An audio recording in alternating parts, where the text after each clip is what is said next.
Hello tout le monde, aujourd'hui je reviens avec une nouvelle vidéo. Aujourd'hui je vais vous parler de mon séjour à Bali.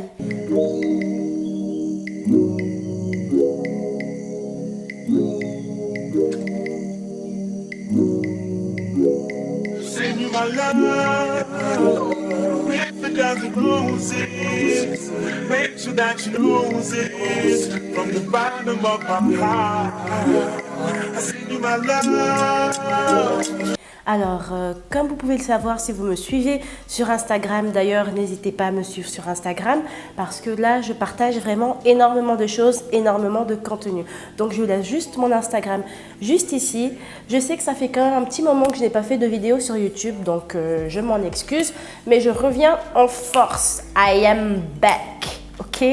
Donc, aujourd'hui, je vais vous parler de mon séjour balinais. Dites-moi si vous comptez partir à Bali.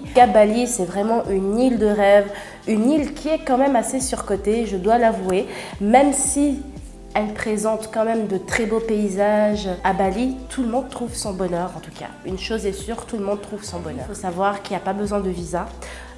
Si vous figurez dans la liste des pays qui sont free visa, en tout cas à Bali, vous pouvez rentrer tranquillement.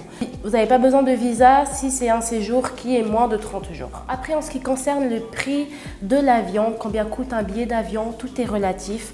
Alors nous, on a choisi comme compagnie Qatar Airways.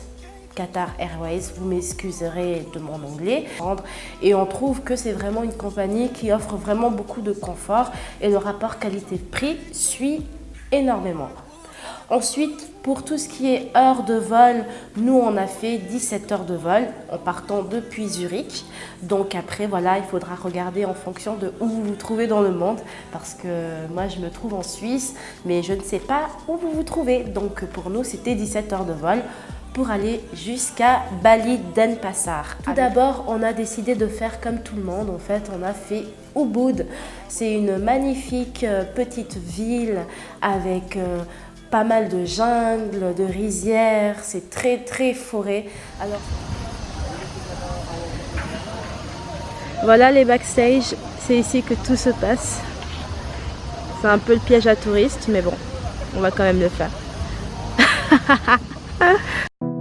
Hey girl, hey girl, what this make you feel like though? What this make you feel like though? What this make you feel like though?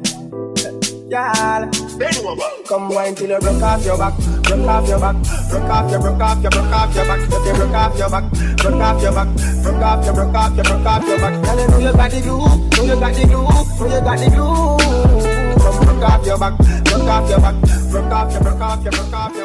Si vous êtes vraiment passionné de montagne, si vous êtes passionné par la nature, c'est une très très belle destination, Ubud. Et puis on a pu visiter pas mal de choses, on a fait un petit peu les attractions touristiques. Il faut que vous sachiez que Bali, c'est vraiment une île ultra touristique. Alors plus touristique que ça, je n'ai jamais vu. Vous comprendrez un tout petit peu plus loin dans ma vidéo pourquoi je dis que c'est énormément touristique, parce que c'est pas juste le fait qu'il y ait pas mal de gens là-bas, c'est aussi tout l'environnement en fait qui fait que à un moment donné tu te dis que Instagram vend du rêve. Après Ubud, nous sommes partis, on a pris le speedboat, on a été jusqu'à Gili Air. Alors il y a 3 îles différentes, il y a Gili Meno, Gili Air et Gili Trawangan. En fait, ça part de Gili Trawangan, Gili Meno et Gili Air. Alors, ce sont 3 îles qui sont situées vers Lombok, à côté de Lombok. Et c'est vraiment intéressant de pouvoir aller dans ces îles-là, justement pour retrouver un cadre tout à fait différent et aussi histoire de pouvoir explorer l'Indonésie. Donc nous on a été justement dans cette île-là. Il faut savoir que c'est une île très très sauvage. Il n'y a aucun moyen de transport de manière, c'est-à-dire tout ce qui est voiture est interdit, tout ce qui est scooter c'est interdit. Et puis en fait on se déplace soit à vélo, à pied bien évidemment, on doit se servir de ses pieds et on se déplace aussi avec en calèche, avec un cheval. Mais ça j'aime pas tellement, avec un âne ou un cheval. Voilà, ça j'aime pas tellement. On a trouvé que c'était vraiment très très sauvage, ce qui est très très bien. Mais on a trouvé un tout petit peu dommage qu'il y ait pas mal de déchets, pas mal d'endroits un petit peu abandonnés, un peu négligés. Donc voilà, ce sont juste les petits points négatifs qu'on a trouvés par rapport à cette île. Et puis sinon, tout allait bien. C'est une île qui aime beaucoup le reggae, t'entends du reggae partout. Les gens sont super gentils, comme à Bali, ils sont super souriants, super accueillants. En tout cas, pour ça, on a juste adoré. Juste après Gili, on est parti à Canggu. Canggu, c'est vraiment la ville des surfeurs. Aujourd'hui, on se retrouve à Canggu. C'est une ville à Bali. Et puis c'est une ville en fait qui est assez réputée pour les surfeurs en fait, parce qu'il y a des très très belles plages avec des vagues incroyables, mais vraiment incroyables. Donc je vous laisse juste admirer.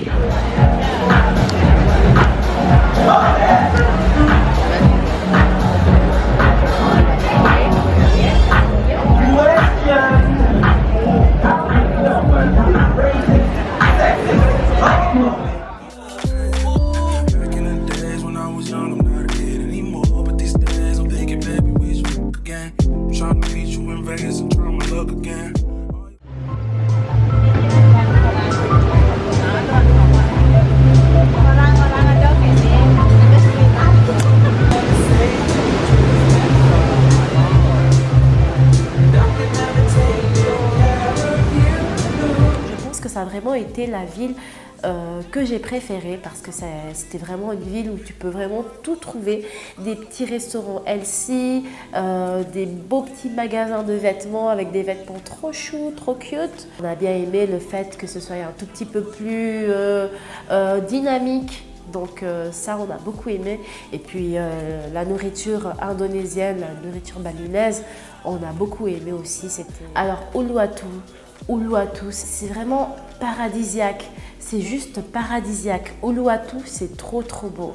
Alors c'est un petit peu le côté un peu plus bling bling, on voit quand même que les prix sont quand même plus élevés par rapport au reste de Bali. Alors la monnaie à Bali est le roupie indonésien. Donc à savoir par exemple 1 euro égale 15 000 roupies. Ça vous aidera un tout petit peu à savoir à peu près que sont les prix. Si vous avez un budget pour votre séjour, sortir les euros nécessaires pour votre séjour. Et ensuite, une fois arrivé là-bas, aller dans un bureau de change et ensuite effectuer le changement en roupies. Parce que si vous prélevez directement depuis votre compte, vous allez avoir des frais exorbitants. Par exemple, vous allez avoir les frais de votre banque, de la banque indonésienne et encore des frais X et Y. Mais il y a une chose que je n'ai pas trop aimé, c'est le fait en fait qu'il fallait payer sa place entre guillemets. Ça, c'est pas encore un problème, mais c'est la manière de faire. Par exemple, je sais pas, tu vas boire un verre dans un lieu à ses côtés, tu prends la voiture, enfin vous prenez le taxi et ensuite il y a une taxe. Par exemple, on arrive, je sais pas, on arrive juste avant l'entrée, il y a une taxe d'entrée pour la voiture. Donc rien que ça, on se disait ok. Et une fois arrivé, on aimerait se poser à une table. Mais non, il y a des tables qui valent 1 million, il y a des tables, des transats qui valent 500 000, des petits coins, des petits tabourets qui valent 300 000. En fait, il y avait un minimum de consommation. Par exemple, si par exemple on voulait se poser sur, je sais pas, sur un banc face au coucher de soleil, il fallait payer sa place. Donc voilà, ça c'est juste une manière de faire. Je sais que dans certaines villes, dans certains pays, c'est assez récurrent, mais on a trouvé un petit peu dommage d'avoir, parce que de toute façon, les 500 000 ou les 1 million, on les dépense, par exemple en prenant 2 fois à boire, en prenant un plat, en prenant une entrée, on est vite à ce prix-là. Mais c'est juste la manière de faire qu'on a trouvé un tout petit peu trop, voilà, piège à argent, quoi. Honnêtement, je trouve que sur Internet, il n'y a pas assez d'informations. On n'est pas assez informé par rapport à toutes les petites contraintes qu'on pourrait rencontrer en visitant Bali. On voit uniquement que c'est beau, que c'est rose. pareil pour ces lieux touristiques comme de l'Aune, tous ces endroits assez branchés pour boire un verre, personne ne te dit qu'il y a un minimum de consommation. On te dit va là-bas, c'est trop cool, ou on te fait des photos de fou. D'ailleurs, moi, j'ai pu faire des très belles photos. Si vous allez voir sur Instagram, c'était juste l'endroit parfait pour créer du contenu. Mais il faut savoir que tout se paye, vraiment tout. Même pour visiter une chute d'eau, par exemple, pour visiter une chute d'eau, pour visiter un lieu naturel, il fallait payer. Donc, après un moment, ça devient un tout petit peu lourd, quoi. Likez la vidéo si ça vous a plu. Dites-moi ce que vous en pensez, si ça vous a parlé. En tout cas, on se retrouve à tout bientôt. Bye bye.